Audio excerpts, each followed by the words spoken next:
जंगल के स्कूल में परीक्षा का रिजल्ट आया था। मास्टर उल्लू सबके नंबर बता रहे थे। रानो का बेटा कुकू बहुत डरा हुआ था। कुकू, आप फिर से फेल हो गए। आपका ध्यान पढ़ाई में बिल्कुल नहीं है। अगर ऐसा ही रहा तो आपको स्कूल से निकाल दिया जाएगा। कुकू तो बुद्धू है, ये कभी पास नहीं हो सकता। कुकू शर्म से सिर झुकाए रोने लगा।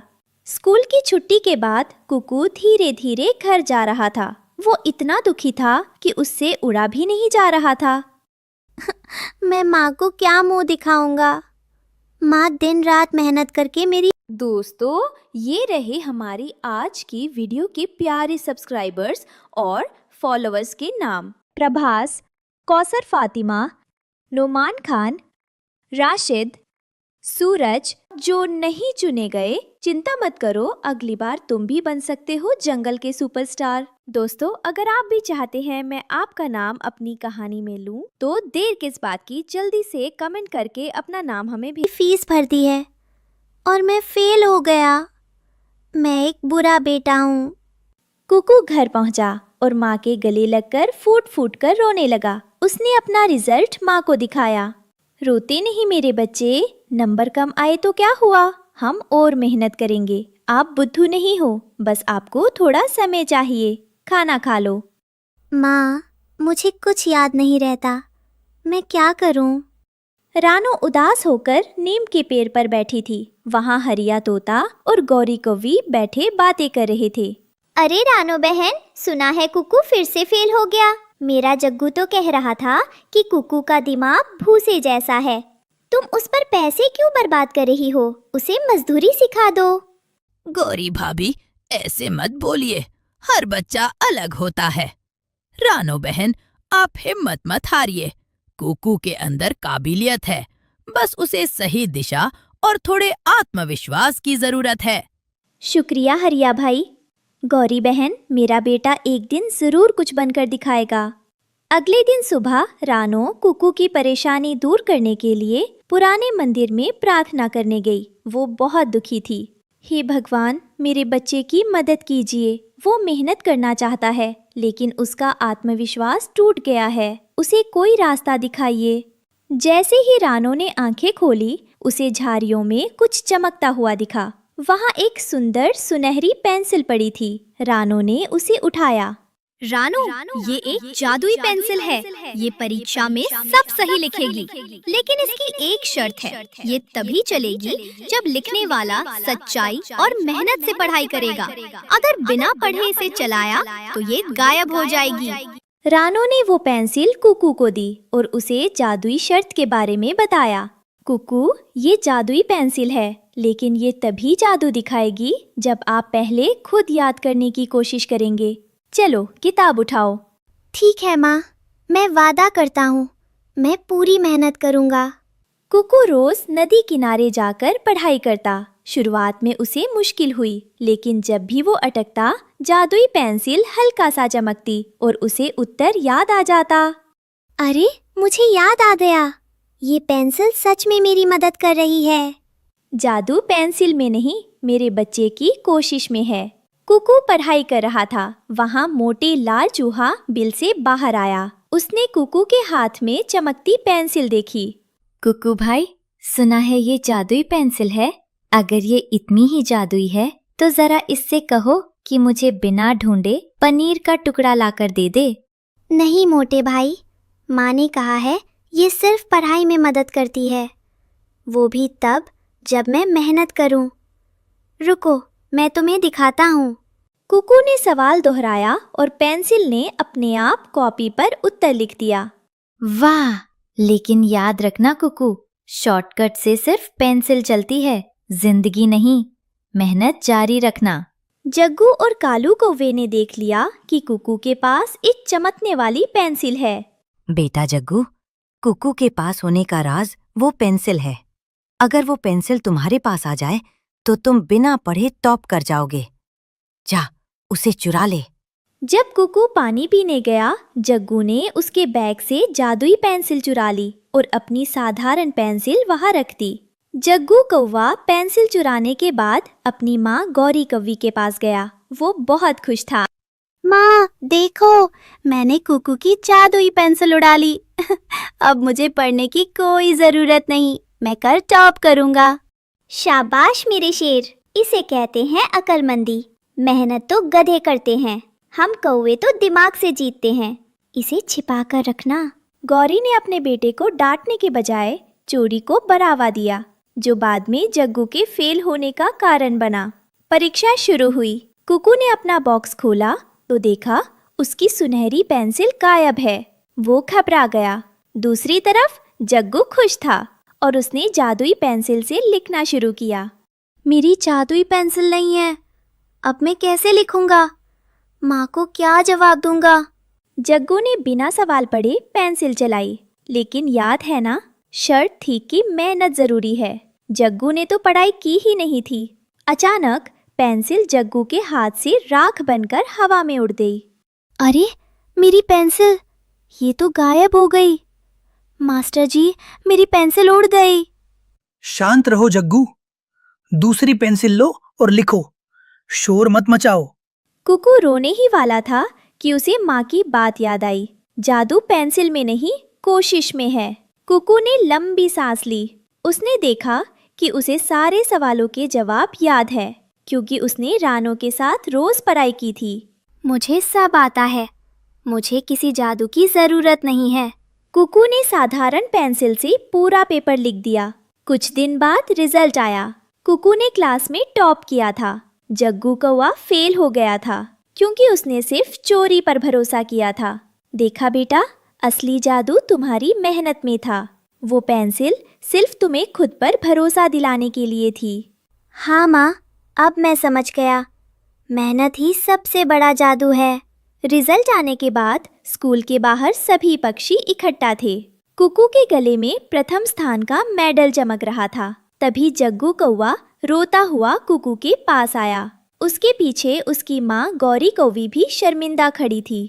कुकू भाई, मुझे माफ़ कर दो, मैंने तुम्हारी जादुई पेंसिल चुराई थी, क्योंकि मुझे लगा था कि बिना पढ़े मैं जीत जाऊंगा। लेकिन वो पेंसिल मेरे हाथ में राख बन गई। मुझे लगा कि मैं हार गया, क्योंकि पेंसिल गायब हो गई। लेकिन तुम बिना जादुई पेंसिल के भी कैसे जीत गए? कुकू ने मुस्कुराकर जग्गू के कंधे पर हाथ रखा। उसने अपने बैग से वही साधारण पेंसिल निकाली जिससे उसने परीक्षा दी थी। जग्गू, माँ ने मुझे बताया कि वो सुनहरी पेंसिल सिर्फ मेरे डर को दूर करने के लिए थी। असली जादू उस पेंसिल में नहीं, बल्कि उन रातों में था जब मैं जाग कर पढ़ाई करता था। पेंसिल तो सिर्फ एक जरिया थी, लेकिन जो ज्ञान मैंने दिमाग में भरा था उसे तुम कभी नहीं चुरा सकते थे। बिल्कुल सही कुकू, तुमने आज साबित कर दिया कि जादू लकड़ियों या पेंसिल में नहीं, इंसान के इरादों में होता है। और जग्गू, चोरी की पेंसिल से तुम परीक्षा तो क्या, एक लाइन भी नहीं लिख पाए, क्योंकि दिमाग खाली था। गौरी कौवी ने आगे बढ़कर रानो के हाथ जोड़े और अपनी गलती मानी। कुकू ने अपना मेडल अपनी माँ रानो को पहना दिया। रानो की आंखों में खुशी के आंसू थे, क्योंकि उसका बेटा अब न केवल पढ़ाई में बल्कि समझदारी में भी सबसे आगे निकल चुका था। इस कहानी से हमें सीख मिलती है कि सफलता किसी जादुई चीज से नहीं, बल्कि अपनी कड़ी मेहनत और ईमानदारी से मिलती है।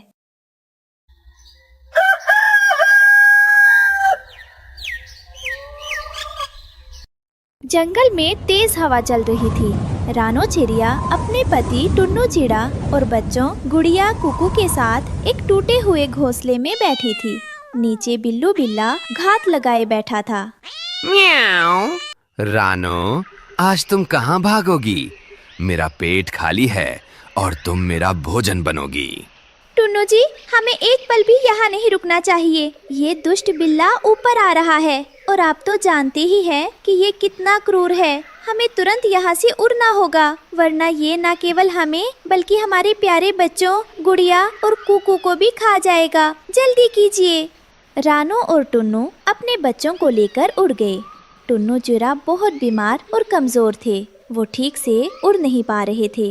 रानो, मेरे पंखों में अब जान नहीं बची, हमें कहीं छिपना होगा। पिताजी, मुझे डर लग रहा है। क्या हम कभी अपना घर में ही बना पाएंगे?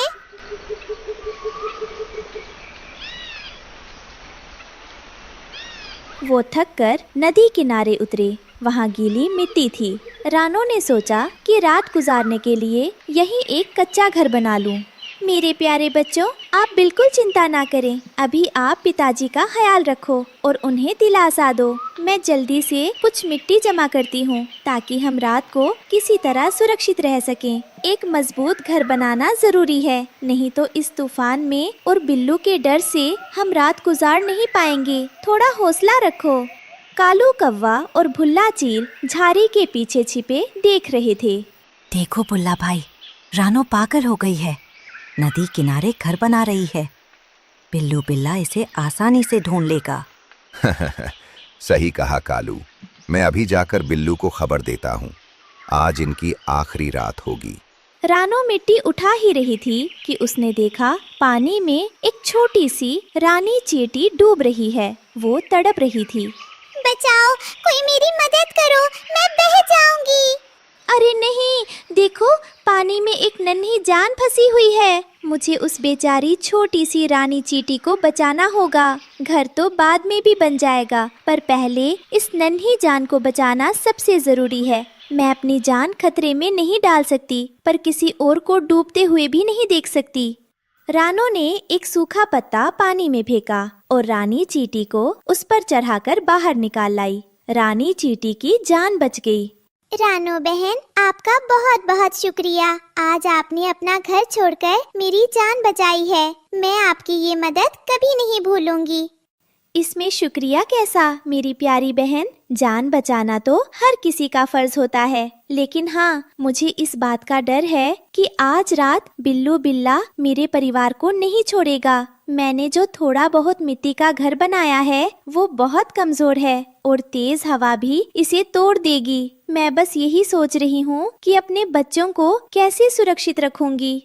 रानी चींटी ने रानो की आंखों में डर देखा। उसने तुरंत अपनी हजारों सैनिक चींटियों को बुलाया।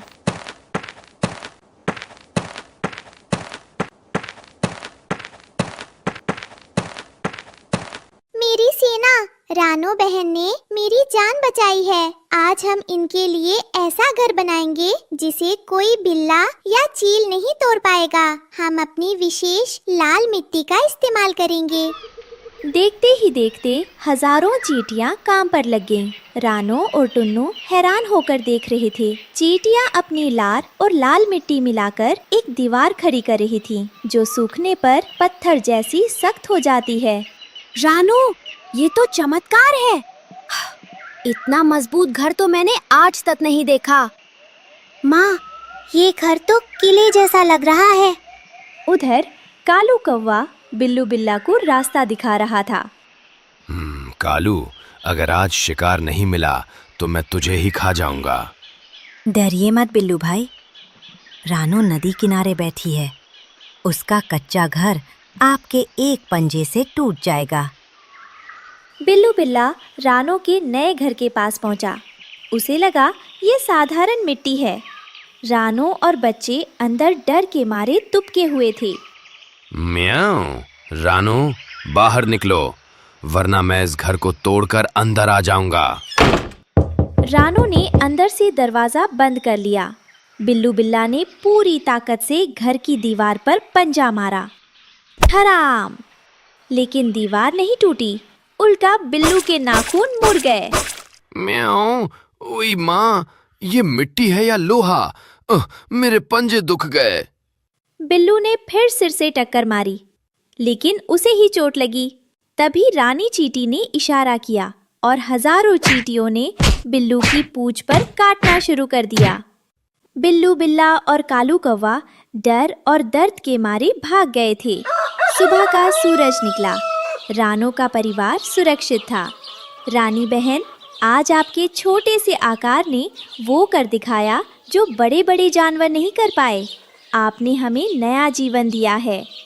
रानो बहन, मुसीबत में जो काम आए वही असली दोस्त है।